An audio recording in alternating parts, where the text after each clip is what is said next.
How to enable or disable PHP extensions using the CloudLinux Selector in DirectAdmin.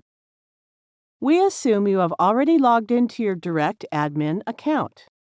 Scroll down. Now click Select PHP Version icon. Here are the PHP extensions. The extensions with checked boxes are enabled and those with unchecked boxes are disabled. To enable a particular extension, click to check the box.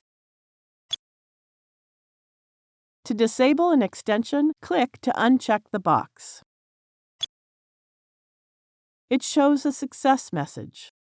If you see a warning message related to the PHP native version instead of modules, change the PHP version to the non-native version from here.